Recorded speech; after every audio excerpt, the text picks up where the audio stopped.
For a great cup of joe, there's one thing you should know. Your morning brew can also be playful. Buff Boy Brewing guys make the temperature rise, and you surely feel naughty when you swallow our coffee. If you want some real heat, give your mouth a fine treat. You will want some more, rest assured. Buff Boy Brewing, you can't get enough of. It's time for The Scribble, your weekly fix of celebrity chats, bizarre stories in the news, and basic random chatter with best-selling author and syndicated radio host Jeremy Bradley. Make sure your seat is in the upright and locked position and your barf bag is securely in place. Here's Jeremy Bradley. Thank you very much, Larson. Hey, everybody, this is Jeremy Bradley. Welcome to The Scribble. Thanks to everybody who's tuned in on iTunes or SoundCloud or at thescribbleshow.com. You know, several weeks ago we did a sort of a salute to Saskatchewan. I used the term, I think, Saskatchefied, and I took some flack for it because, you know what, I'm from Winnipeg, right next door to Saskatchewan in Manitoba, and people said, you haven't even done anything about Winnipeg ever on your radio shows. You've been on the radio for 9 years and you've never done like a salute or tribute to Winnipeg. So you know what? That's what we're doing today. So, legendary music group Streetheart. Kenny Shields will be joining us later in the show. Nia Vardalos, you remember her from My Big Fat Greek Wedding? She's coming up. But let's kick things off with Chantal Kreviazuk, singer-songwriter, family very well known in Winnipeg. Let's go to the celebrity phone right now. Celeb spotting on The Scribble. She's proudly from the Slurpee capital of the world. I'm sure she ate at the legendary Kalekas restaurant. She knows what a genie's cake is, and she understands the importance of a good hot tub in winter. Chantal Kreviazuk is joining. See what I did there? Do you like that, Chantal? Okay, wait. You said Slurpees? What was the next couple things? Okay, so the Slurpee capital of the world. You probably ate at the legendary Kalekas restaurant. Oh, yeah. And she knows what a genie's cake is. Yeah. And then you understand the importance of a good hot tub in winter. Oh, yeah. Absolutely. All those things are huge values for me. I'm sad that Kalekas is gone. That's kind of gross, but... Yeah. Well, I don't understand how that happened. Okay. I know. But Chantal Kreviazuk joining us on the line. And you realize that everything that we've just talked about, most people are going, I don't get it. What's funny about that? Well, you know, I'm sure every town and every region has all these little, you know, things that are personal to them. And it's so neat when I travel throughout, you know, North America and beyond, I'm always meeting Winnipeggers, and it's so nice because you can just sort of bond and be family in an instant, you know, in a place far away. It's pretty cool. It is. And, you know, it's funny, too, because there's that Winnipeg connection, right? Somebody always knows somebody from Winnipeg or whatever it is. And so what would you say would be the biggest highlights about the city? Like, if somebody were to ask you, okay, tell me about Winnipeg, you know, what would you say? Well, I'm a big fan of the Forks, that's for sure. Mm-hmm. I love going there, and I always stay there when I'm home. And, you know, there's so many things that I love about being at home, and it's the peace, actually, now that I love. Like, I love how, you know, my parents live sort of outside a little bit, just kind of at the edge of the city.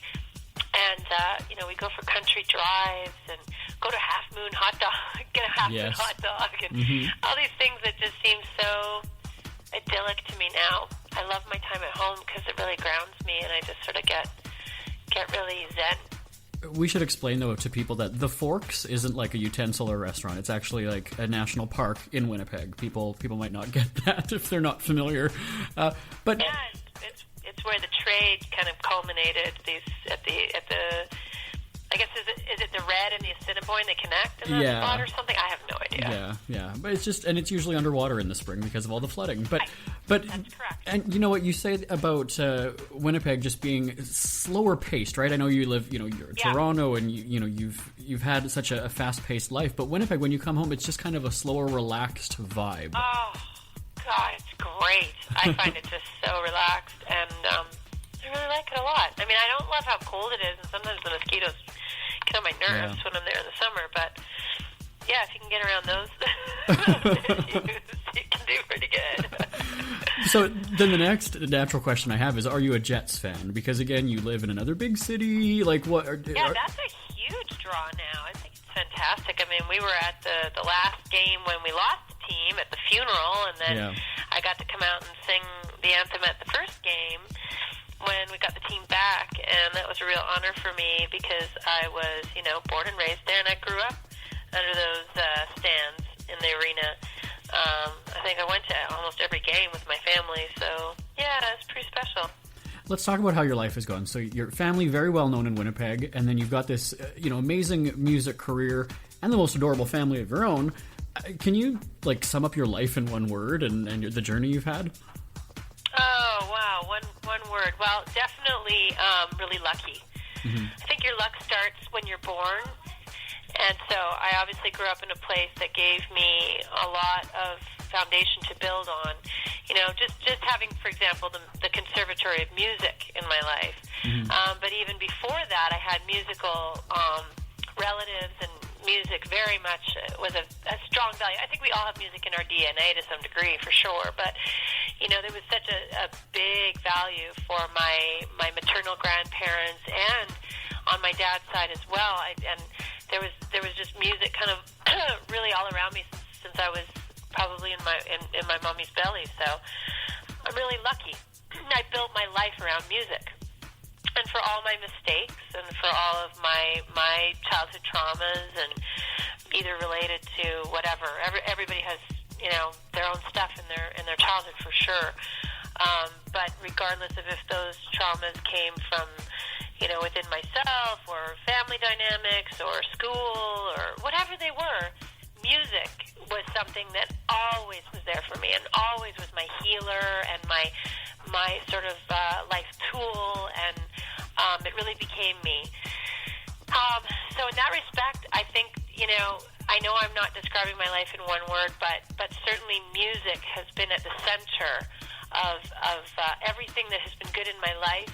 It's been my therapy, it's been my education, it's been my motivation, it's been my inspiration, and it's been my identity, and to some degree it's my legacy. So I really have that to thank, and again, it started with where I was born and who I was sort of born unto.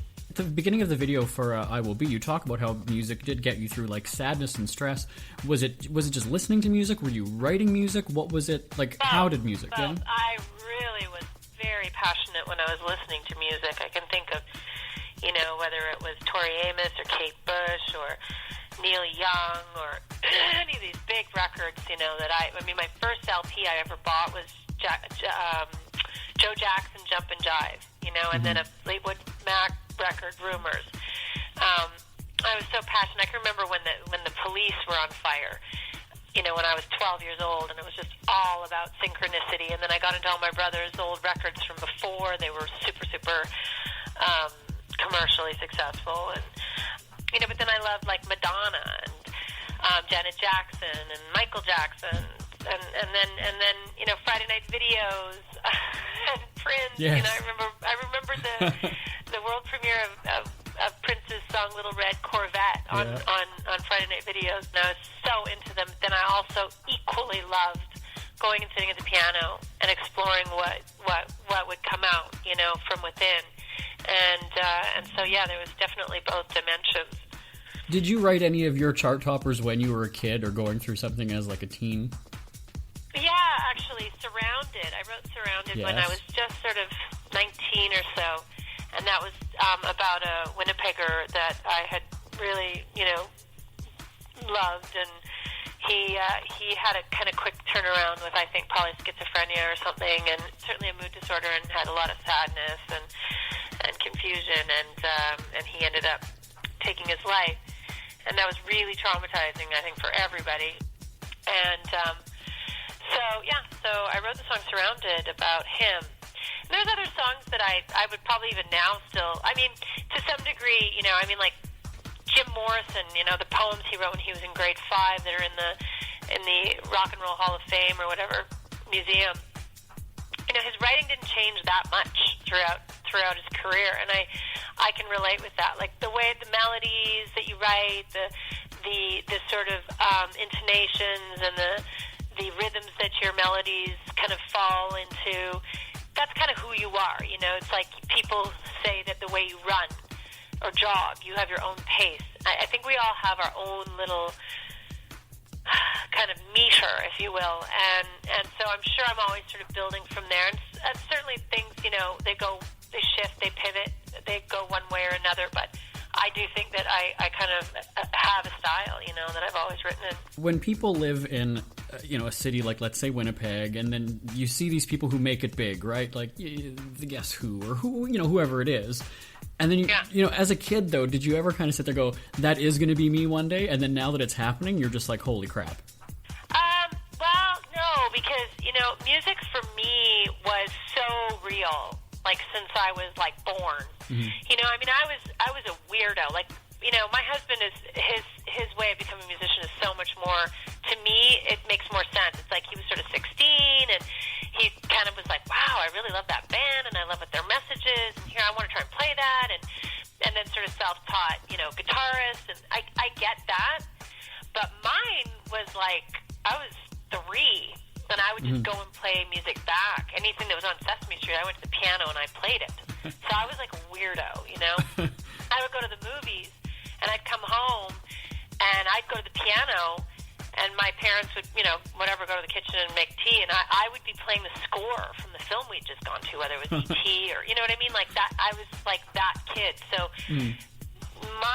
I think I was probably just a real music nerd. Like, when the party ended when I was a teenager, I was sitting at the piano, and, you know, it was getting me to play songs from the radio. I wasn't thinking about stardom. Like, I think now what has been lost by the Kim Kardashians of the world, never mind that you shouldn't become famous for nothing. Well, I guess you got famous for something, but the thing that is lost is process, you know? I think that being inside the moment is really where the reward is and where the joy lies. And so if you can be there, you know, let those other things come, you know, success or promotion. They may come, they may not. You got to try a bit, you know, because you don't want to end up in your basement just whatever, playing music for yourself or hanging your own art on the wall and staring at it and enjoying it by yourself. You do want to share it, and you have to develop a skill set for that. But I am more focused on the process. That's where I live, and more and more so as I get older. I just love it. Like, I'm recording right now with my husband. We have a project we're doing called Moon vs. Sun. And, you know, I just love it because I haven't been in the studio really that much making my own music for several years. Never mind making music with my husband. I haven't ever recorded, you know, an EP or anything with him. So being in this process, I'm just cherishing it. I'm enjoying every second of it. And you've written or co-written for a lot of, like, huge names in the music industry. Let's name drop for just a second, okay? So you've written for who?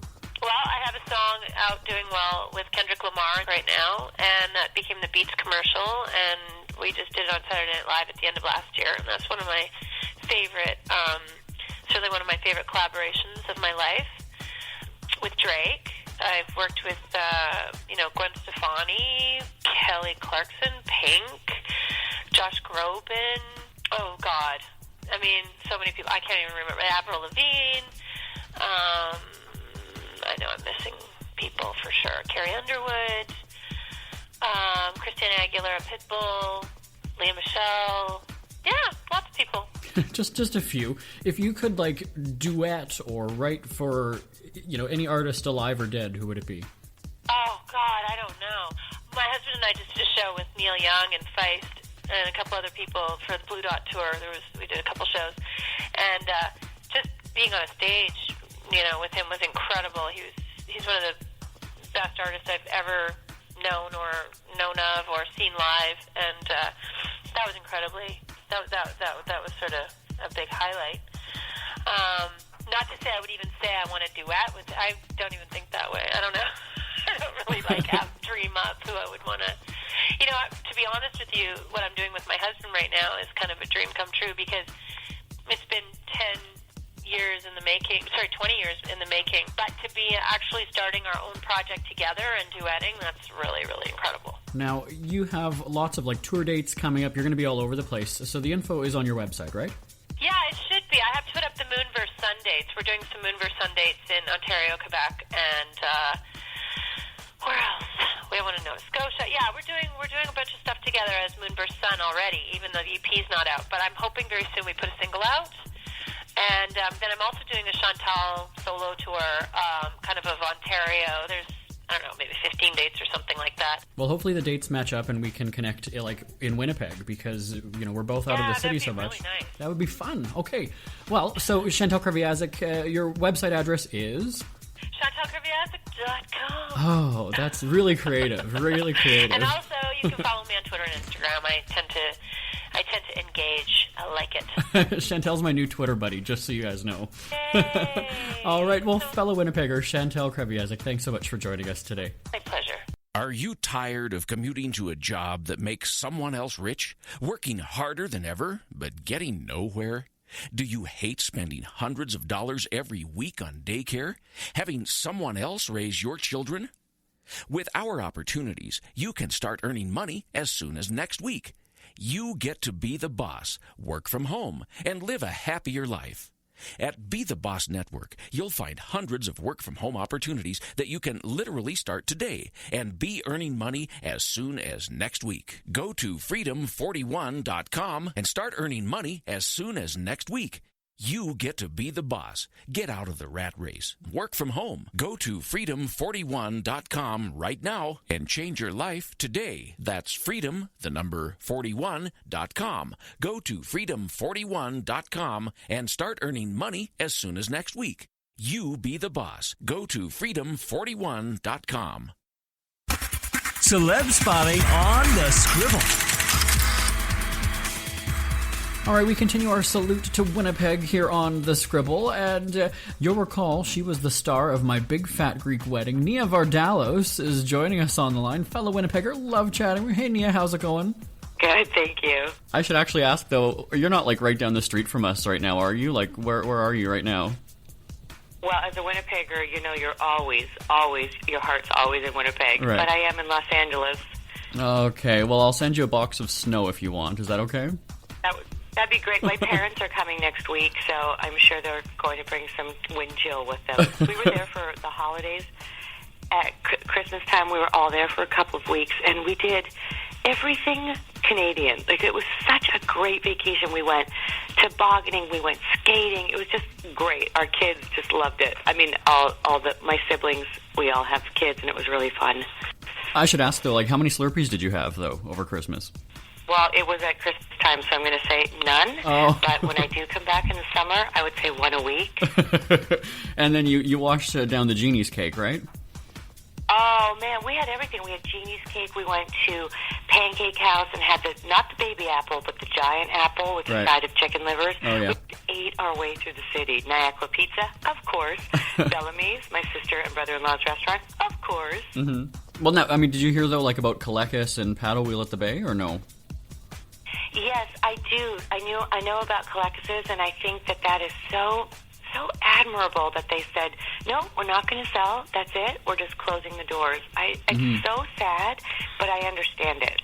Yeah, family tradition, right? Unless it's going to be family, I mean, you don't really want to, pass that down. Now, it's always interesting, though, when, a local celeb makes it big. Everybody wonders how much time you spend in Winnipeg, and as you just said, so for the holidays. But how often do you return home, and, like, what's the reception like when you go somewhere?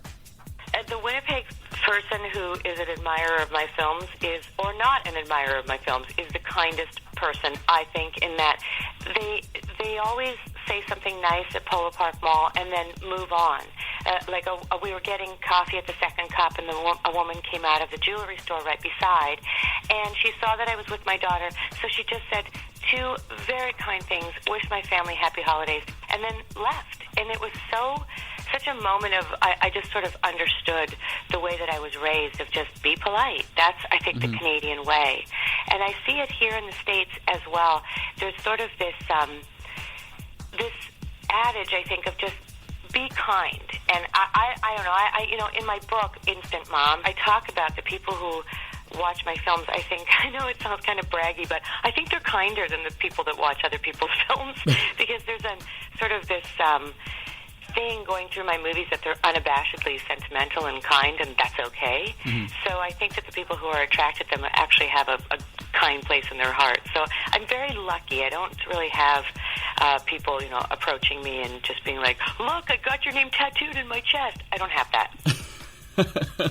But you'd be flattered nonetheless if they did, right? Yeah, I'd probably take a twit pic of it. Yeah. That's why the license plates say what they do, right? Friendly Manitoba. Yes, it's true. We are very friendly. I've also lived in other cities, Toronto, Chicago. I've worked in Vancouver. And there is a kindness, I think, that goes through. I am an optimist. I think that we are, as the human race, we are kind. The way that I was raised is be kind, so I am attracted to the more kind population. Mm-hmm. Well, I should ask then, if this is even easy to pinpoint one thing, but what's your favorite thing about Winnipeg? I'm dying to hear you say the weather, or maybe even socials. Socials. Remember we would have sliced up kielbasa on plates to raise money for weddings? I'm going to say my favorite thing about Winnipeg is that we believe in the kindness of our neighbors. Mm-hmm. We don't just accept it sort of as if it's just there and we don't take it for granted. We believe in it. We know that it's there. And it might be because the prairies are flat. You know our joke, if your dog runs away, you see it going for 2 weeks. Mm-hmm. Maybe we know that you have to be... We are a community, and we are the one stitch in the fabric of our community. I don't know, but I'm part of so many communities. I'm part of the Greek community. I'm part of an actress community, a writer's community, a Greek community, and I find a comfort in knowing that there are people folk like you. Mm-hmm. Yeah, that's always the comfortable thing. Fellow Winnipegger Nia Vardalos, thank you so much for joining us today.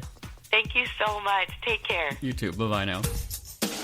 Ever had something to get off your chest but never had the balls to say it? That's a load of crap. Speak Free with JB.com is exactly what you've been waiting for. Your chance to tell it like it is and not care what anybody else thinks. Have your say on issues of the day.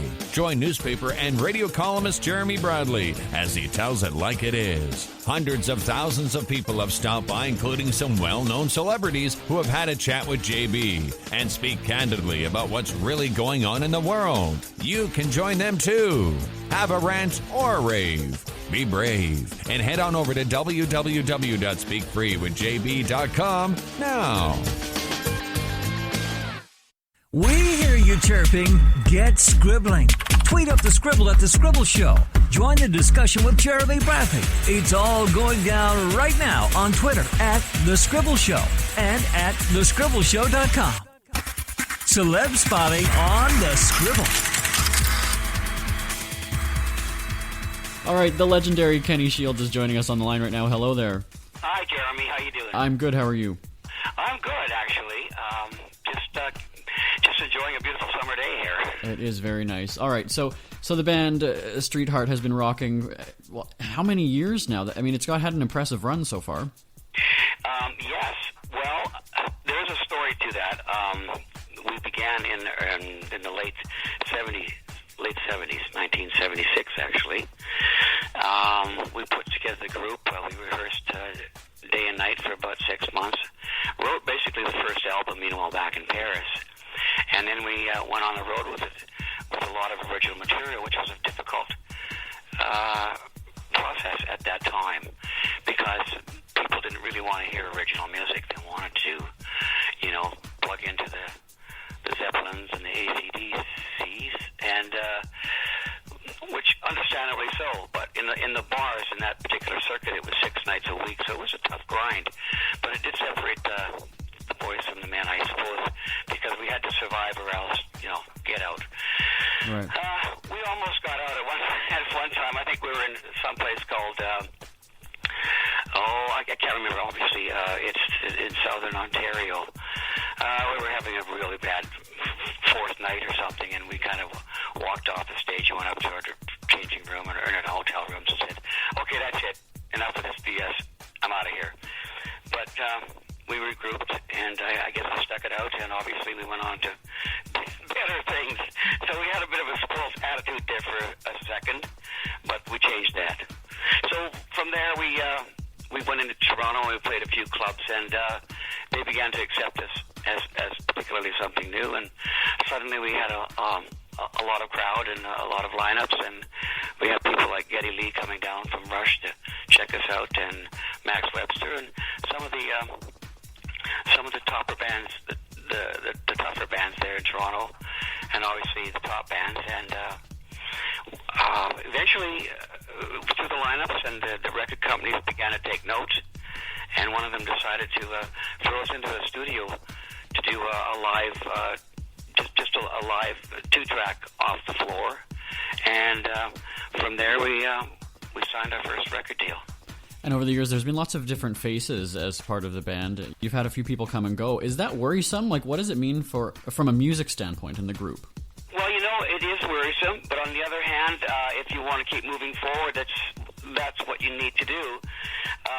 A lot of it feels like you're moving backwards for a while, and yeah, a lot of the fan base are not exactly acceptable for that particular procedure. Musically, it always will affect the chemistry and the terminology of what was and what is. So yeah, it's a difficult situation, but not impossible. And if you're willing to work it, you can eventually move forward. But it's no doubt. I would be telling you a lie if I said it didn't affect me whatsoever, because it does. It affects each and every one of the remaining characters in the band.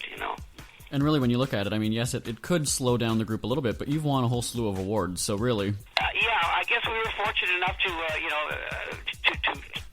be able to take it to another level, and we did a couple of times. So, in one way, when we're kind of devastated on the fact that we're making the changes.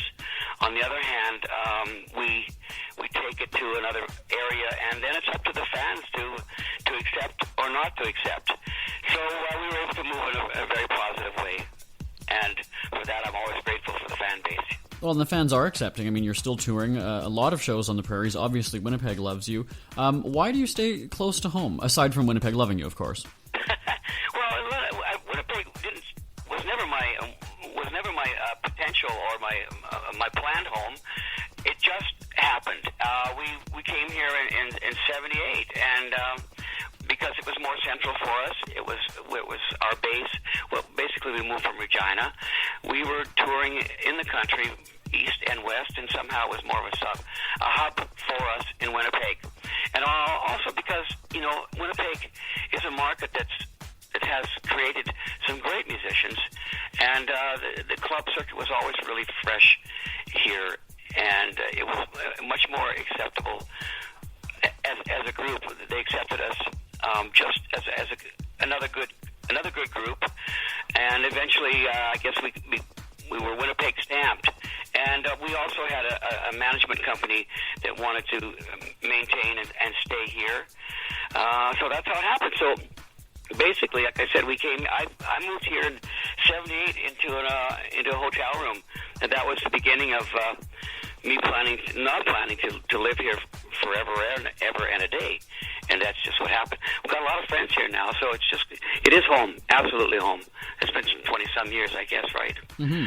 So maybe even more. 30 years? Yeah. Yeah. So it's just home. That's all there is to it. I don't question it anymore. A lot of good people here. We have tremendous areas here that we can work 2 or 3, 4 times a year, and it's just consistent, and it's perfect for us. And I know you love West Kildonan. Oh yeah, I do. Because you live there. That's right, and you've got a lot of fans because they come out and see you at the bar here. Oh yeah. Well, we do have a lot of fans. We have a tremendous fan base here in Winnipeg, and since the casino market has opened up across the country, it's that market, it's that age group, it's that people with disposable incomes that can come out, and we sell a lot of dates out, and we certainly do that each and every time that we play Winnipeg. It's pretty incredible. It's absolutely incredible. Alrighty, well, Kenny Shields and Streetheart will be on the lookout for you. Thanks so much for joining us today. Well, it's my pleasure. Thank you you very much, and let's do it again sometime. All right, sounds good. In our final remaining moments here as we continue our salute and tribute to Winnipeg, I want to thank everybody in Winnipeg. The book that I wrote called The Official Guide to Being a Winnipeg Cheapskate has been a bestseller for a very long time, and a shout out to all of the people who check out our video series in the Free Press. That's at winnipegfreepress.com/business/cheapskate.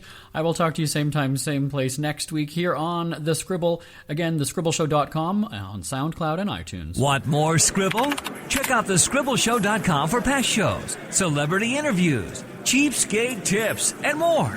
That's at thescribbleshow.com and on Twitter at The Scribble Show. The Scribble is a speak-free media presentation. If you want some real heat,